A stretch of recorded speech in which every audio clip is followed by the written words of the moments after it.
Land law में उत्तर प्रदेश राजस्व संहिता 2006 के अंतर्गत खतौनी के बारे में जानेंगे।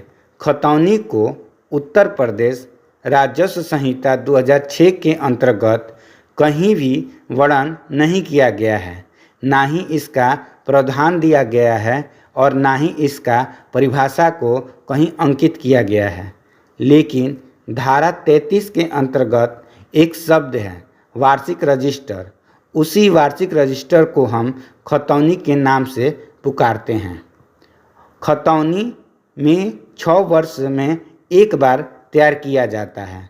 खतौनी में 13 खाने होते हैं। इसमें जोतदार का नाम, उसके पिता का नाम, उसका निवास स्थान, कब्जा कब से है, मालगुजारी आदि सभी चीज़ों का वर्णन किया जाता है तथा साथ ही साथ जोतदार का स्टेटस भी लिखा जाता है, जो अन्य किसी दस्तावेज में नहीं दिया हुआ रहता है। यदि किसी भूमि में जोतदार अपनी मकान बना देता है तब भी उसको दर्ज किया जाता है। यदि भूमि बेच दिया जाए, मतलब उसके कब्जे में परिवर्तन कर दिया जाए, तब भी खतौनी में इसे लिखा जाता है। कोई भी खतौनी 6 वर्षों के बाद ही बदला जाएगा, अर्थात नए खतौनी बनाने के लिए उसे पहले की खतौनी के माध्यम से ही तैयार किया जाएगा।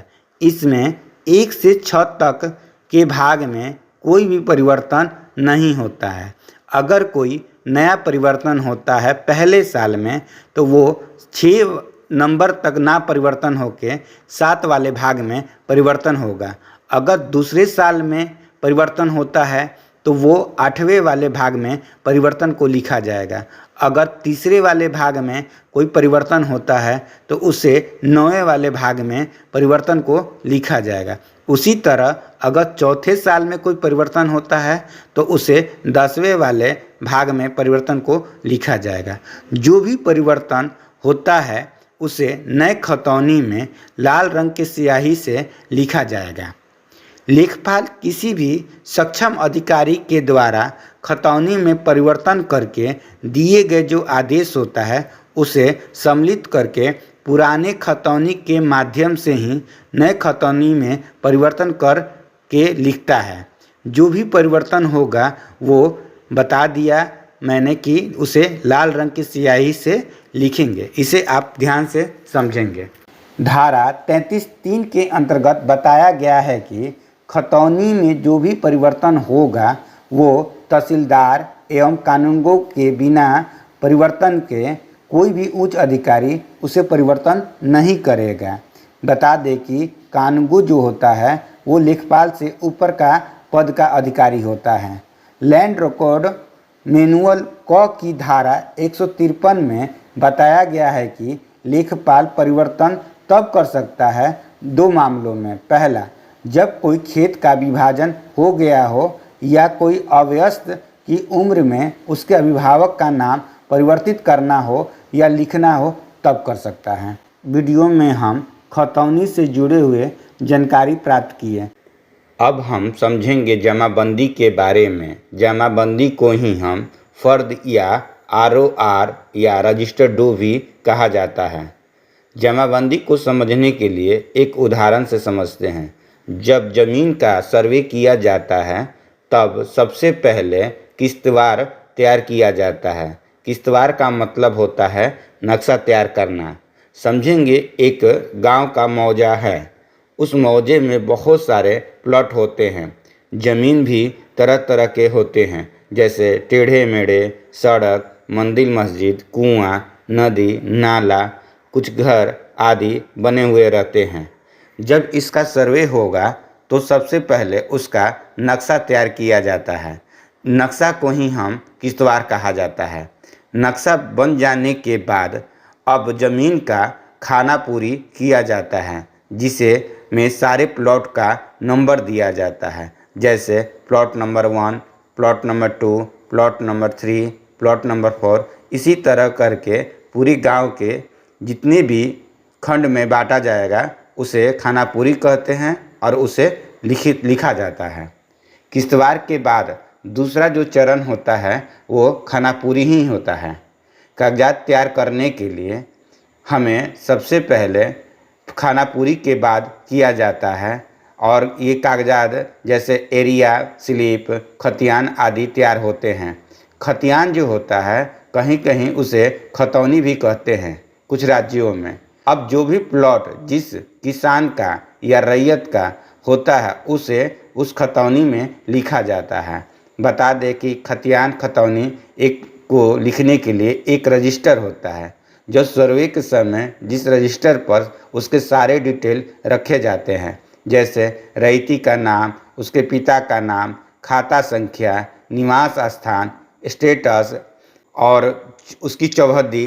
चौहद्दी का मतलब होता है कि उसके चारों तरफ कौन कौन से लोग हैं। उसका रकबा, रकबा का मतलब कि उसका जो प्लॉट है उसका क्षेत्रफल कितना है, ज़मीन की किस्म क्या है, किस प्रकार की खेती की जाती है। अगर खेती की जाती है तो ऑफिसर द्वारा जो लगान तय होता है उसे भी लिखा जाता है। सर्वे के समय जो रजिस्टर में लिखा जाता है उसमें किसी तरह का कोई छेड़छाड़ नहीं किया जाता। इसे ही हम मूल दस्तावेज कहते हैं।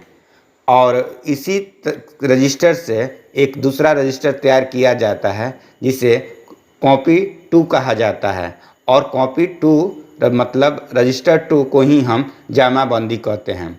जमाबंदी अब समझेंगे क्यों तैयार किया जाता है। जिस व्यक्ति के नाम से जमीन सर्वे हुआ, सर्वे के बाद जमीन का मालिकाना हक जिस व्यक्ति के नाम से चढ़ा है मूल दस्तावेज में चढ़ा दिया जाता है।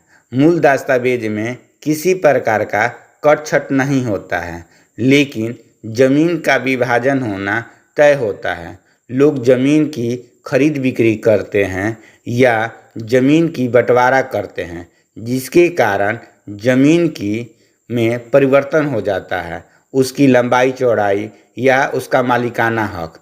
तो इस स्थिति में जमीन के जो नए मालिक का मालिकाना हक दिया जाएगा उसे चढ़ाने के लिए रजिस्टर 2 का प्रयोग किया जाता है। क्योंकि रजिस्टर 2 एक ऐसी चीज़ें होती हैं जिसके माध्यम से जो भी ज़मीन में परिवर्तन होगा उसे उसे उसमें एंट्री कर दी जाती है और खतौनी में किसी भी तरह का कोई परिवर्तन नहीं किया जाता क्योंकि वो मूल दस्तावेज है। इसे समझने के लिए एक दूसरा उदाहरण लेते हैं। मान लीजिए कि कोई प्लॉट है और वो 5 एकड़ का प्लॉट है। 2 एकड़ ज़मीन उस प्लॉट में से बेच दिया और प्लॉट बेचने के कारण यहाँ पर जो 5 एकड़ का जो ऑनर है उसने 2 एकड़ जो ज़मीन बेची, तो यहाँ पर 2 एकड़ ज़मीन बेचने के कारण उसे 2 एकड़ का मालिकाना हक मिला। क्योंकि 2 एकड़ ज़मीन का मालिकाना हक मिलेगा तभी तो उसकी रसीद कटेगी और उसकी मालगुजारी कटेगी। क्योंकि ज़मीन का टैक्स देना भी होता है और टैक्स तभी वह आदमी दे पाएगा जितनी ज़मीन का उसका मालिक होता है। तो इस कारण ज़मीन को विभाजन होने के बाद जो नाम चढ़ाया जाता है तो वो व्यक्ति उस रसीद का या उसका मालिक बन जाता है उतनी ज़मीन का, जिसे इसी कारण जमाबंदी को लगान रसीद भी कहा जाता है। अब हम खसरा के बारे में जानेंगे। बता दें कि खसरा जो है भूमि से संबंधित कृषि का एक दस्तावेज होता है। इसमें किसी भी ज़मीन के भूस्वामी का नाम, क्षेत्रफल, उसमें उगाई जाने वाली फसल के बारे में बताता है। जो खसरा है वो एक ईरानी शब्द है। इसमें खसरा नंबर गांव के ज़मीन के टुकड़ों में दिया जाता है। प्रशासन गांव का जो नक्शा लेते हैं उस गांव के हर ज़मीन के टुकड़े को खसरा नंबर देते हैं। वहीं शहरी इलाकों में ज़मीन के टुकड़ों को प्लॉट के नाम से या सर्वे नंबर से दिया जाता है। बता दें कंप्यूटरीकृत खसरे में 21 कॉलम के बजाय 46 कॉलम होते हैं, क्योंकि जो ऐसे जो होते थे वो 21 होते थे, लेकिन कंप्यूटरीकृत होने पर 46 कॉलम हो चुके हैं। खतौनी के जितने भी डाटा होते हैं वो सारे खसरा में लिखा जाता है ज़मीन से संबंधित। खसरा जो है वो एक कृषि कानूनी दस्तावेज माना जाता है। खसरा में किसी भी गांव के टुकड़ा का उगाई जा रही फसलों के बारे में लिखा जाता है। इसका प्रयोग एक सजरा नामक दस्तावेज के साथ किया जाता है। बता दें कि सजरा जो है वो पूरे गांव का एक नक्शा होता है और उसी नक्शे का जो पट्टा होता है उस पट्टे के आधार पर गांव का खसरा लिखा जाता है। खसरा में हर खेत का क्षेत्रफल, मालिक का नाम, उसमें उगाई जाने वाली फसल, मिट्टी के प्रकार, वृक्षों के विवरण दिया जाता है। आज के वीडियो में हम खतौनी, जमाबंदी, खसरा आदि के बारे में जाने। उम्मीद है आपको यह वीडियो अच्छी लगी होगी। जय हिंद, जय भारत। मैं रजनी श्रीवास्तव।